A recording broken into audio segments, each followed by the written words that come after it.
प्यारे बच्चों, आप लोगों ने प्रोबेबिलिटी के पुराने वीडियो में देखा प्रोबेबिलिटी का कंसेप्ट कि प्रोबेबिलिटी कहते किसको है, सैंपल स्पेस क्या है, इवेंट्स क्या हैं। ये सारे टॉपिक क्लास 11 के थे। अब क्लास 12 में प्रोबेबिलिटी में नया एक टर्म आ जाता है कंडीशनल प्रोबेबिलिटी। जो प्रोबेबिलिटी निकालना है वो कंडीशनल निकालना है। अब कंडीशनल प्रोबेबिलिटी कहते किसको है, इसका डिफिनेशन क्या है, इस पर बेस्ड है हमारा क्लास 12 एनसीईआरटी टेक्स्ट बुक का एक्सरसाइज 13.1।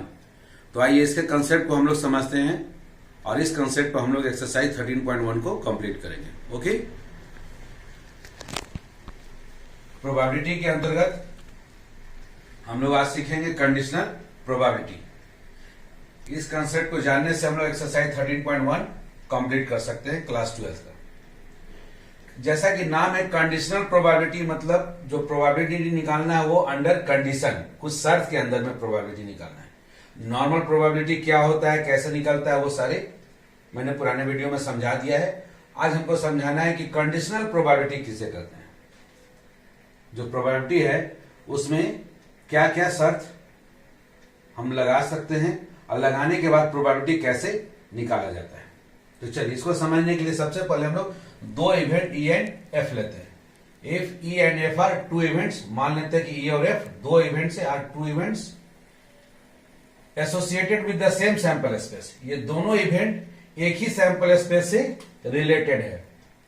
कोई एक सैंपल स्पेस है, उसी सैंपल स्पेस से संबंधित रिलेटेड दो इवेंट है ई and F. If E and F are two events associated with the same sample space of a random experiment। किसी भी रैंडम एक्सपेरिमेंट के जो सैंपल स्पेस होगा उसी सैंपल स्पेस से रिलेटेड दो इवेंट्स है ई एंड एफ। अब आइए conditional probability. The conditional probability of the event E. Event E का जो प्रोबेबिलिटी होगा, नॉर्मल प्रोबेबिलिटी नहीं, कंडीशनल प्रोबेबिलिटी। इवेंट ई का जो कंडीशनल प्रोबेबिलिटी होगा तो क्या कंडीशन होगा, गिवन होगा यहां पर, given that F has already occurred, कि घटना एफ पहले से ही हो चुका हो। जब घटना एफ पहले से हो चुका हो उसके बाद घटना ई के होने का प्रोबेबिलिटी क्या हो, तो यह कहलाएगा कंडीशनल प्रोबेबिलिटी। घटना ई का प्रोबेबिलिटी, घटना ई का प्रोबेबिलिटी तो सिंपली वो नॉर्मल प्रोबेबिलिटी है, लेकिन उसमें कंडीशन लग गया, शर्त लग गया कि घटना ई का प्रोबेबिलिटी जब ये दिया हुआ हो, गिवन हो कि घटना एफ ऑलरेडी पहले से घट चुका हो, तब इसका प्रोबेबिलिटी क्या होगा। तो इसको हम लोग रिप्रेजेंट करते हैं P E divided by F. Probability of E divided by का मतलब घटना एफ पहले से ऑलरेडी हो चुका हो। Probability of E when F is already occurred, F पहले से हो चुका हो। तो इसको निकालने के लिए यहां एक फॉर्मूला है, number of elementary events favourable to E intersection F. E और एफ दोनों का जो कॉमन एलिमेंट्स होंगे उनकी संख्या, ई एक इवेंट है, एफ एक इवेंट है, दोनों के जो कॉमन एलिमेंट है जो दोनों में उपस्थित हैं उनकी संख्या, number of elementary events favourable to E intersection F divided by, यहां सैंपल स्पेस नीचे वाला एफ काम करेगा क्योंकि पहले एफ ऑलरेडी हो चुका है, उसके बाद निकालना है number of elementary events which are favourable to F. तो देखा आपने बच्चों क्या फर्क है, नीचे में है number of elementary events which are favourable to F, मतलब एन एफ, एफ सेट का कार्डिनल नंबर, इवेंट एफ का, कि इवेंट एफ को फेवर करने वाले कितने संख्या, कितने नंबर्स हैं। और ऊपर में हो गया favourable event cardinal number of E intersection F, E intersection F का ई और एफ में कॉमन कितने हैं, उन दोनों का रेशियो। अब हम इसी में क्या करें कि एनएस से सैंपल स्पेस से ऊपर और नीचे न्यूमरेटर एंड डिनोमिनेटर में डिवाइड करते हैं।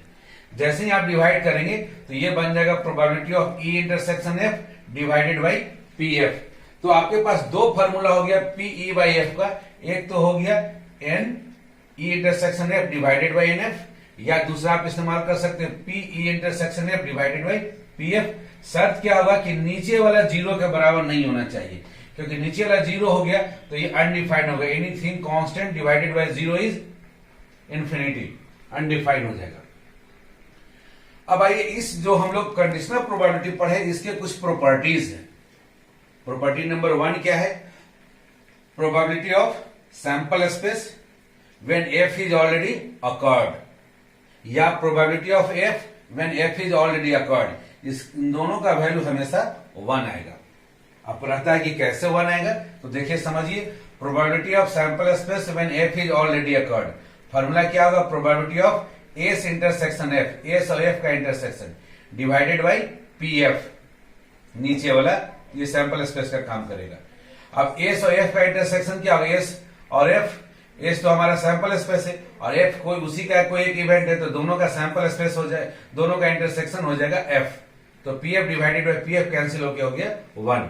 उसी प्रकार से P F divided by F, तो P F intersection F again P F हो जाएगा divided by P F cancel होके हो गया 1। इसीलिए पहला प्रॉपर्टी हो गया पी एस बाई एफ या P F by F is equal to 1।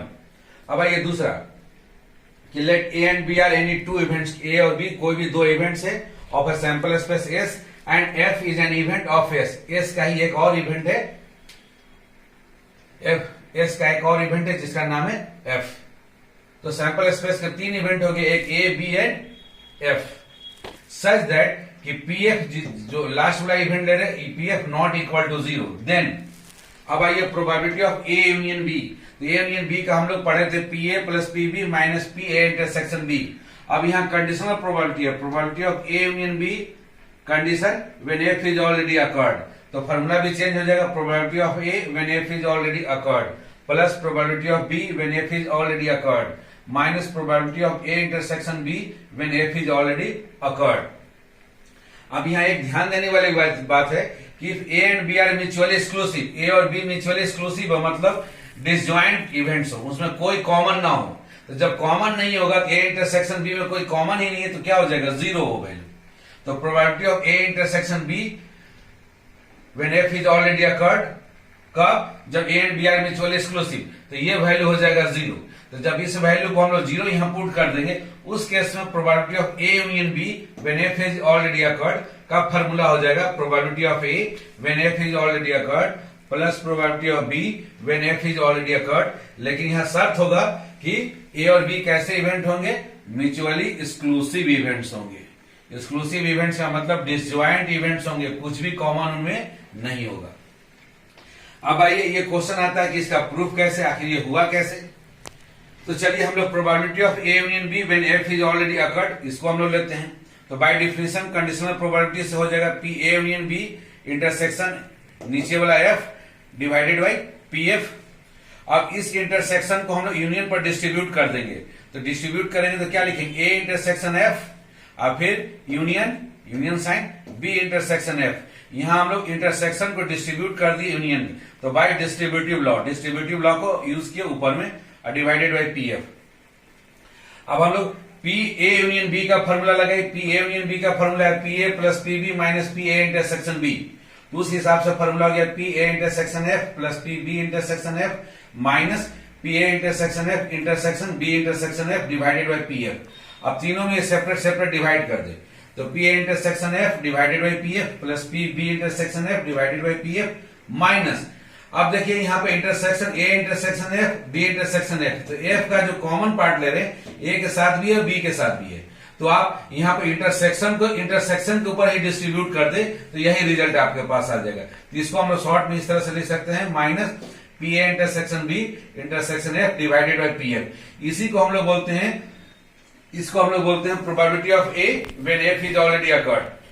दूसरा इसको बोलते हैं probability of B when F is already occurred minus तीसरा इसको हम लोग बोलते हैं probability of A intersection B when F is already occurred. ये इसका प्रूफ हो गया।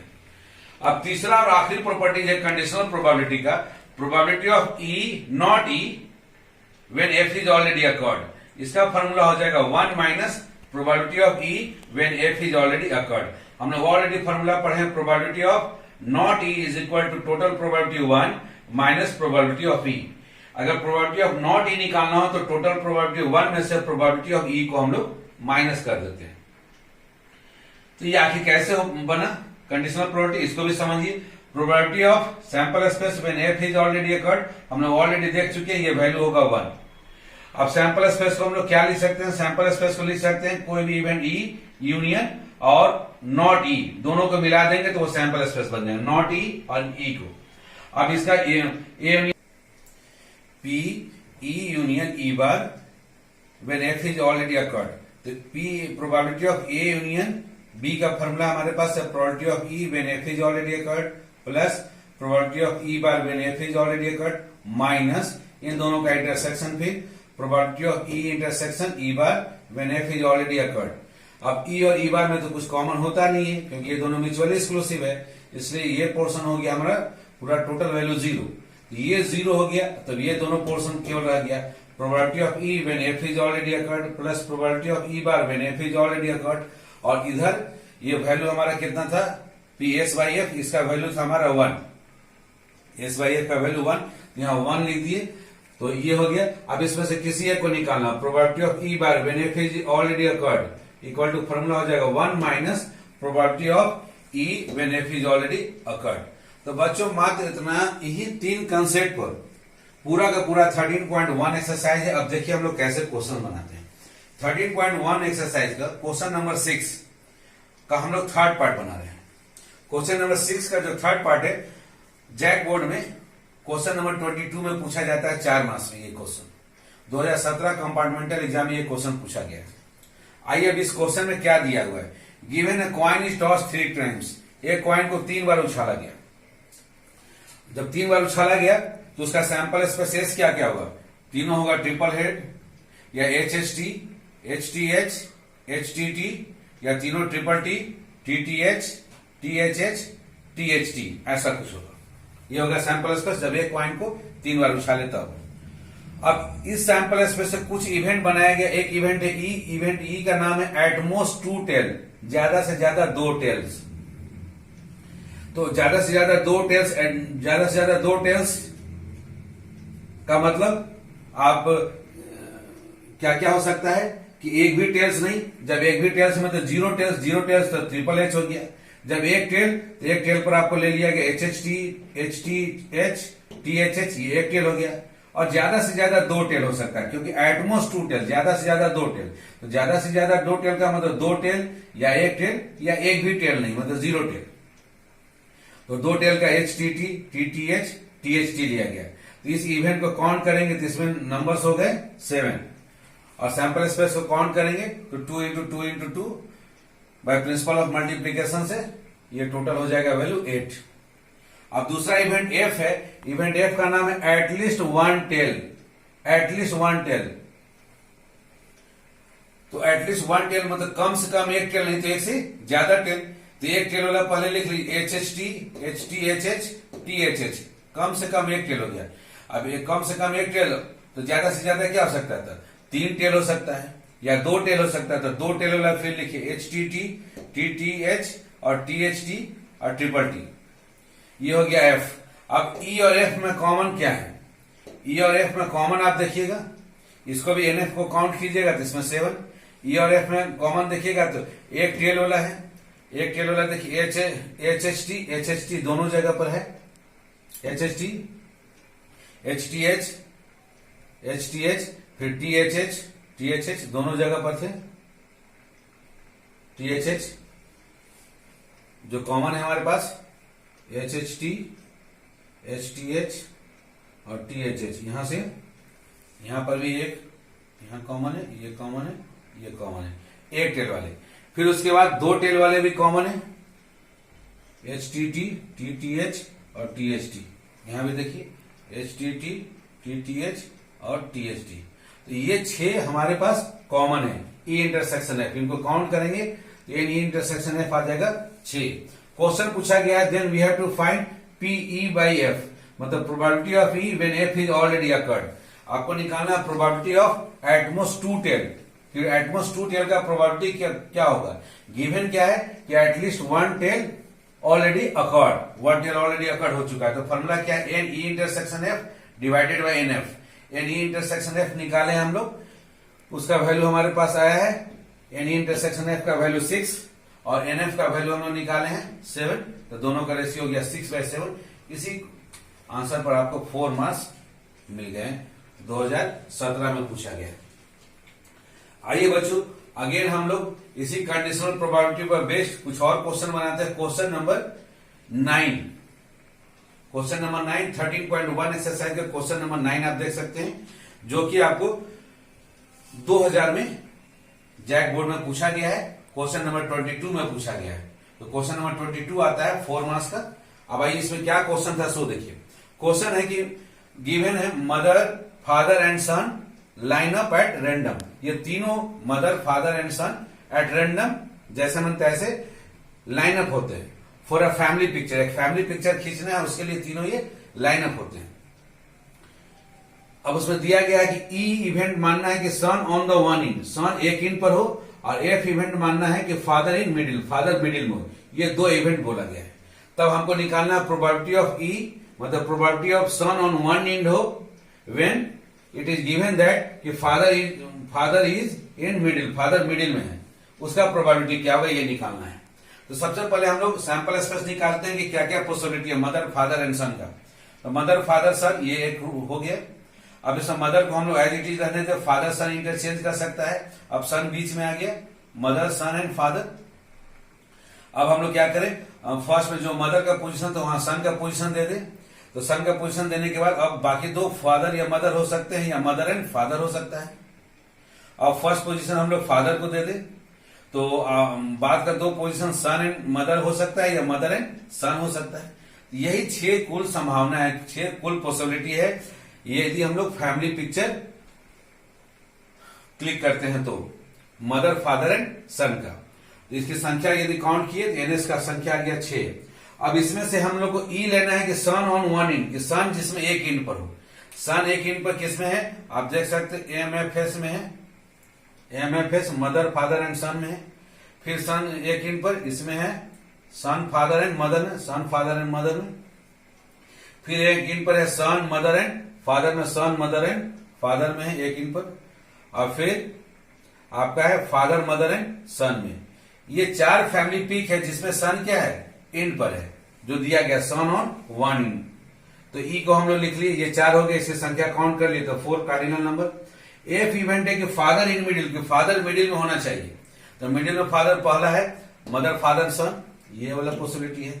दूसरा फादर मिडिल में, फिर ये है son, father and mother, son, father and mother. इसके अलावा और कोई पॉसिबिलिटी आप देख सकते हैं जिसमें कि फादर मिडिल में नहीं है। इसको काउंट कर लिए तो आ गया हमारा 2। अब ई और एफ का इंटरसेक्शन आप देखें, ई और एफ का इंटरसेक्शन देखेंगे तो ये आपका mother, father and son, mother, father and son, ये वाला कॉमन आएगा।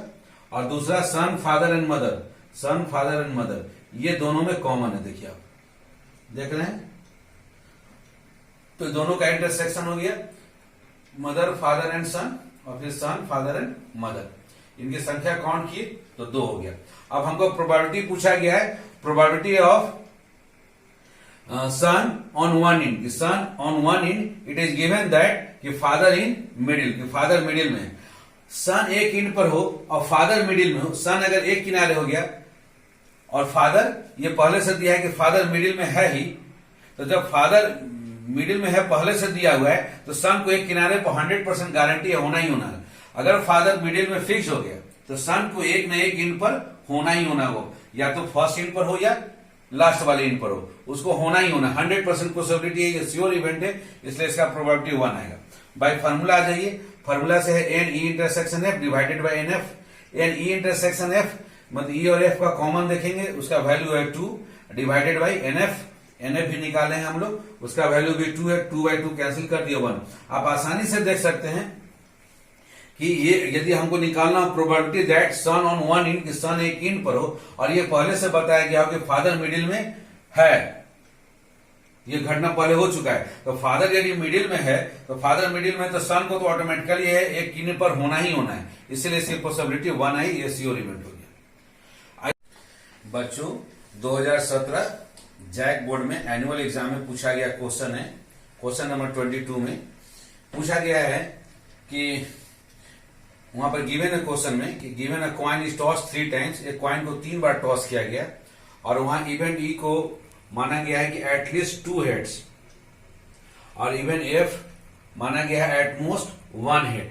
ये 2 इवेंट है, तो पता लगाना है कि probability of E when F is already occurred, इसका वैल्यू क्या होगा।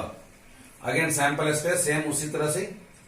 अब हम लोग यहाँ ई इवेंट दिया हुआ है एटलीस्ट 2 हेड, एटलीस्ट 2 हेड मतलब कम से कम 2 हेड, तो कम से कम 2 हेड या और क्या हो सकता है 2 हेड या 3 हेड हो सकता है। तो 2 हेड वाले क्या क्या है, head head tail, head tail head या टेल हेड हेड, ये 2 हेड वाले हैं, ये एग्जैक्टली 2 हेड हो गए। लेकिन एटलीस्ट 2 हेड का मतलब कम से कम 2 हेड या उससे ज्यादा, तो उससे ज्यादा 3 हेड भी हो सकता है। एच एच एच इनकी संख्या गिन लेंगे कार्डिनल नंबर, तो 4 आ गया एनी।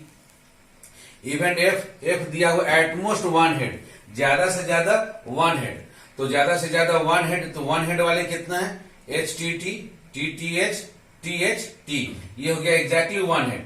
ज्यादा से ज्यादा 1 हेड या एक भी हेड नहीं, एक भी हेड नहीं का मतलब 0 हेड, 0 हेड का मतलब तीनों ट्रिपल टी हो जाएगा, T T T, tail tail tell.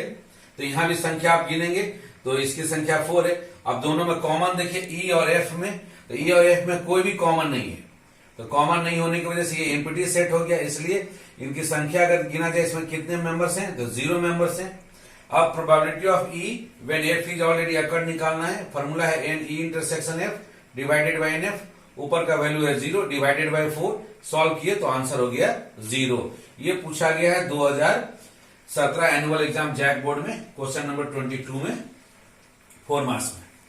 आइए अब आपका एनसीईआरटी टेक्स्ट बुक 13.1 एक्सरसाइज का, ये है क्वेश्चन आपका एक्सरसाइज 13.1 का। तो 13.1 में क्वेश्चन नंबर 4 हम लोग देखते हैं। क्वेश्चन नंबर 4 में दिया गया है पीवी का वैल्यू दिया है 5/13 और 2 टाइम्स पीए का वैल्यू दिया है 5/13। इसे पीए का वैल्यू निकाल लिए, 2 से डिवाइड कर दिए दोनों तरफ, पीए का वैल्यू हो गया 5/26। अब probability of A when B is already occurred दिया हुआ है 2/5, तो पी ए इन बी हमको निकालना है। हम फॉर्मूला जानते हैं probability of A when B is already occurred, formula है probability of A intersection B divided by P B. तो इससे हमारा probability of A intersection B का वैल्यू हो गया probability of A when B is already occurred into P B, ये दोनों का प्रोडक्ट हो गया। अब P probability of A when B is already occurred का वैल्यू है 2/5 इंटू प्रोबेबिलिटी ऑफ बी है हमारा 5/13, 5 कैंसिल हो गया, आ गया probability of A intersection B आ गया 2/13।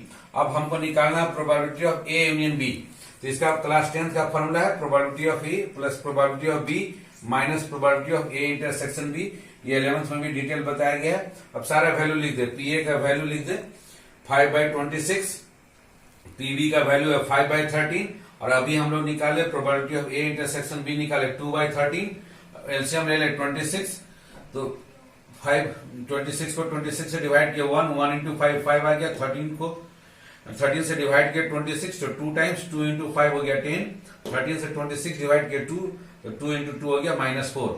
तो अब सॉल्व कीजिए, 10 + 5 15 - 4, ये 11/26 ये आपका आंसर हो गया। ओके बच्चों, आइए हम लोग अभी और कुछ क्वेश्चंस बनाते हैं। बच्चों ये क्वेश्चन नंबर 22 में पूछा गया है जैक बोर्ड में 2018 में। क्वेश्चन को हमने पहले ऊपर लिख दिया है कि what is the probability of the occurrence of a number greater than 2। इस बात की प्रोबेबिलिटी क्या होगी, अकरेंस ऑफ ए नंबर, एक नंबर ग्रेटर देन 2 आने का प्रोबेबिलिटी क्या होगा। और गिवन क्या है, if it is known that only even numbers can occur, और ये ऑलरेडी गिवन है। If it is known, known का मतलब गिवन है, नोन है that only even numbers can occur, केवल इवन नंबर ही अकर होंगे। When a die is thrown, जब एक डाई को आप फेंकते हैं, जब एक डाई को फेंकते हैं सैंपल स्पेस 1 2 3 4 5 6 आता है, इसकी संख्या कार्डिनल नंबर गिनेंगे 6 आएगा। इवेंट ई मान लेते हैं, event that a number greater than 2, जो शुरू में क्वेश्चन दिया नंबर ग्रेटर देन 2, तो नंबर ग्रेटर देन 2 इनमें से क्या हो जाएगा 3 4 5 6, इसकी संख्या काउंट करेंगे तो इसकी संख्या हो जाएगी आपको 4। अब आइए इवेंट एफ मानते हैं, इसके बाद जो नोन है, जो गिवन है हमारे पास, तो नोन है हमारे पास कि event that only even numbers can occur, केवल वही आएंगे। इवन नंबर्स क्या क्या है 2 4 6, इनकी संख्या काउंट करेंगे तो ये हो जाएगी 3।